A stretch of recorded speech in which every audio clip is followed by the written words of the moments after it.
ناظرین، D R محبوب news کے ساتھ ایک نئی ویڈیو کے ساتھ حاضر خدمت ہوں۔ آج ہم کچھ ایسی باتیں کریں گے جو تھوڑا سا موضوع سے ہٹ کر ہوں گے۔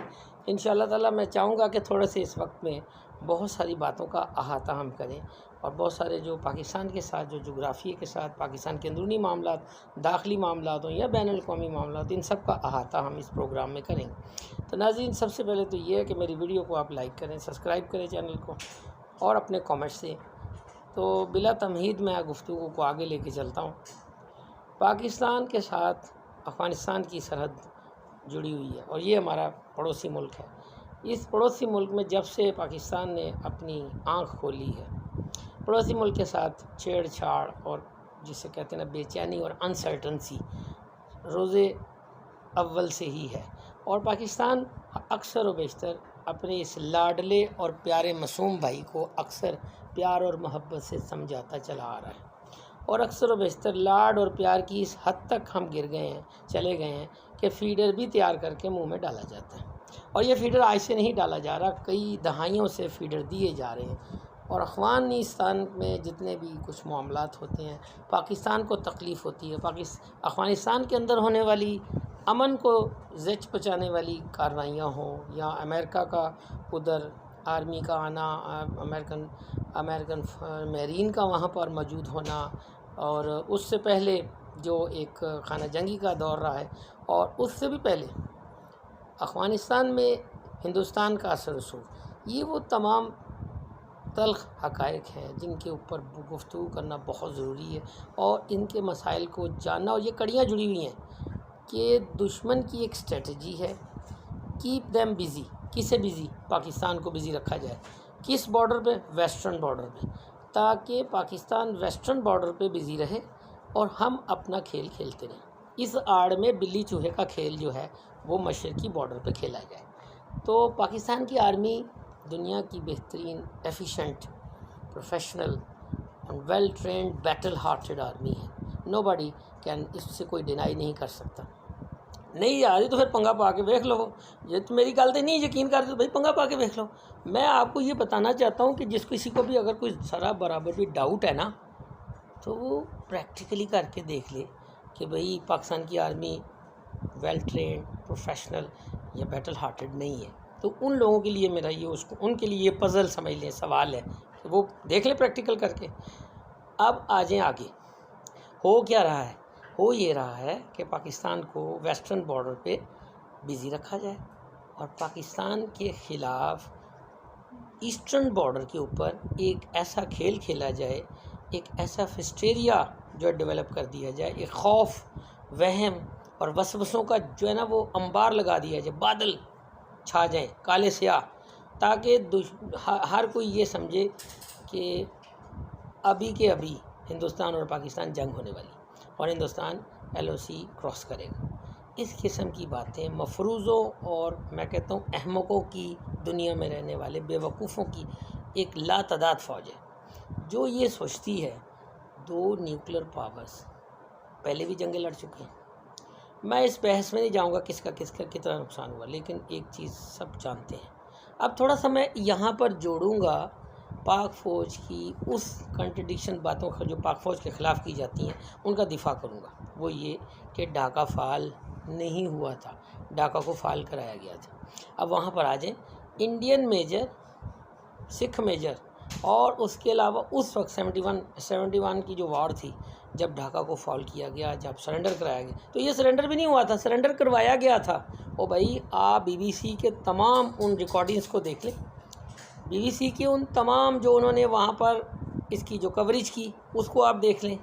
اس میں انڈین بیشتر ملٹری آفیسر اس بات کو اعتراف کر رہے تھے کہ وائی شوڈ پاکستانی فوجی یہ گلیوں میں اسٹریٹ فارورڈ سامنے آ کر ہمارے ساتھ مقابلہ کیوں کر رہے ہیں۔ وہ کہہ رہے جی ہم ڈیلے اس لیے کیا کہ ہمیں کیجویلٹیز کا ڈر تھا کہ ہمارے انڈین سینا نہ مارے جائیں، ہمارا زیادہ جو کلیکٹیو ڈیمیج نہ ہو، ہمارا نقصان نہ ہو، ہمیں ریٹیلیشن کا خطرہ ہے، ہمیں ریزسٹنس کا خطرہ ہے۔ تو پھر یہ آپ کیسے کہیں گے؟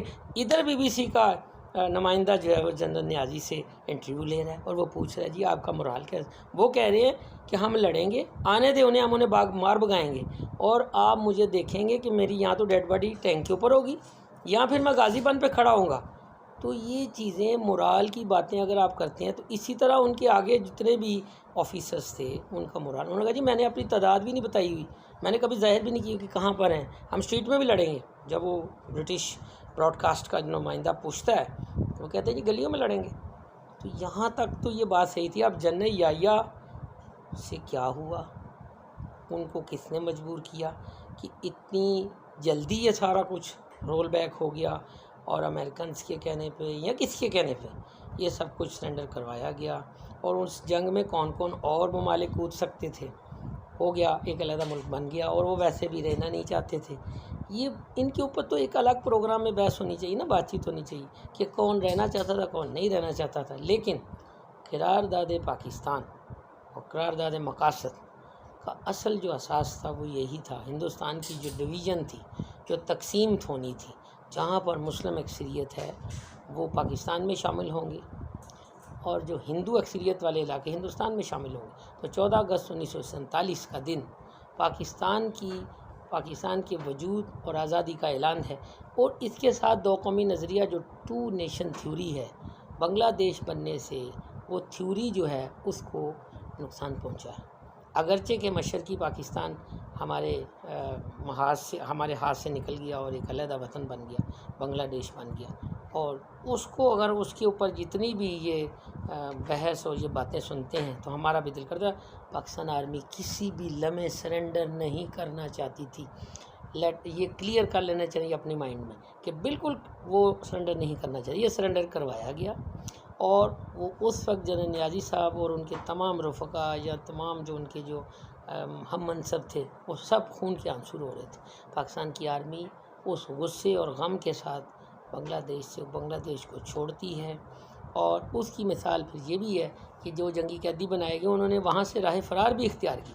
تو یہ سب چیزیں آگے آپ چلیں گے تو let's come back to the over, جس بارڈر کی ہم بات کر رہے تھے وہ تھا ویسٹرن بارڈر، افغانستان۔ یعنی ہندوستان کی یہ اسٹریٹجی رہی ہے کہ پاکستان کو مغربی بارڈر پہ کیپ دیم بزی رکھا جائے، اور اس کے دوران بھی بلی چوہے کا کھیل مشرقی بارڈر پہ کھیلا جائے۔ آئے دن اب آپ سوشل میڈیا کو دیکھ لیں یا ان کے اپنے چینلز کو دیکھ لیں تو ہر روز ایک ہی بات ہو رہی ہے۔ وہ راج ناتھ وزیر دفاع جو ہیں ان کی ایک ہی بات کی جا رہی ہے کہ جناب ہم LOC کراس کریں گے، فلاں کریں گے، ڈمکان۔ ہندوستان کے اندر اس وقت ہندوستان خود اس کے اپنے جو کمپوننٹس ہیں، اس کے جو اپنے جسم کے حصے جو ہیں وہ حساسیت کا شکار ہیں، اور ان کو کرونک ڈیزیز ہے، جیسے کہ منی پور کی، پھر اس کے بعد کرناٹک، UP اور جتنے بھی ان کی ریاستیں ہیں جہاں پر انسرٹنسی ہے، آپ دیکھ سکتے ہیں کہ وہ خود کرونک ڈیزیز میں ہیں اور وینٹیلیٹر پر ہیں، اور اس حالات میں وہ آرمی ان کی ہلدی کھانے والی، ہلدی سے بھرپور سالن اور دال کھانے والی آرمی، میرے خیال سے اس قسم کی باتیں اور بچپنے کی باتیں اور جسے کہتے ہیں نا کہ تھکی ہوئی باتیں اچھی نہیں لگتی۔ یہ جب گن پکڑی ہو نا تو پھر گن خود بولتی ہے، اسلحہ بولتا ہے، ویپن بولتا ہے، پھر منہ سے نہیں بولا جاتا۔ منہ سے وہی لوگ بولتے ہیں کہ صرف وہ وسل بجاتے ہیں، اور وسل جو ہے نا صرف وسل ہی بجتی ہے، اس کے علاوہ اور کچھ نہیں ہوتا۔ تو میں اب اپنے اصل موضوع کی طرف آؤں گا۔ افغانستان ہمارا بہترین پڑوسی ہے، انہیں دوسروں کے اشاروں پر چلنے کی بجائے نیور یعنی neighbours can not change, never change, ever change, پڑوسی نہیں بدلے جائیں گے، پڑوس نہیں بدلا جائے گا، جغرافیہ نہیں بدلا جائے گا، اور نہ بدل سکتے ہیں۔ اس لیے مل بیٹھ کر بات چیت کے ذریعے کمپوزٹ اور کنسٹرکٹیو ڈائلاگس ہونے چاہیے، کنٹینیوٹی کے ساتھ اور لانگ ٹرم وائبرنٹ سوچ کے ساتھ آگے بڑھیں۔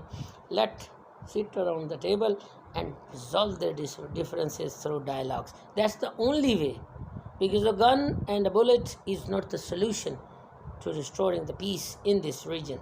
And everyone is been because of Afghanistan خود اس کی اپنی معیشت کا حال دیکھ لیں۔ اگر آج چینیوں نے وہاں سے تیل نکال دیا ہے تو وہ تو چینیوں کا ان کو شکر گزار ہونا چاہیے نا، ساری زندگی تو افغانستان میں لڑائی خون خرابہ ہی ہوتا رہا ہے، اب اگر جا کر وہاں نکلا تو خدا کے لیے ماڈریٹ ہوں. ماڈریٹ سے مراد میری یہ نہیں ہے کہ وہ دین پر چلنا ہی چھوڑ دیں.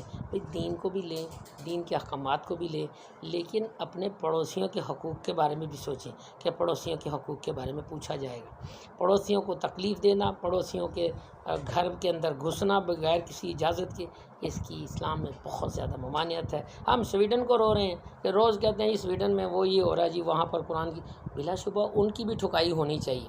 تو اس کا بہترین جو سلوشن ہے، میرے پاس تو بڑا زبردست سلوشن ہے کہ جی تمام اسلامی ممالک ان کے فارن منسٹرز کو نکال دیں، سفیروں کو نکال دیں، انہیں کہیں جائیں اور ان کا جھنڈا لپیٹ کر انہیں دیں کہ یہ تب لہرایا جائے گا آپ کی ایمبیسی پر جب آپ کی گورنمنٹ اس سلسلے کے لیے کوئی کنسٹرکٹیو سٹیپس لے گی اور پریونٹنگ دیز ٹائپ آف یہ ایکٹس نہیں ہوں گی اسلاموفوبیا کے خلاف. یہ تب تک ہی ہوگا جب آپ کوئی سخت ایکشن لیں گی. اور وہ سب کیسے ہیں؟ جو OIC کیا ہے، OIC کیا کر رہی ہے، اسلامی جو آرگنائزیشن ہے وہ کیا کر رہی ہے.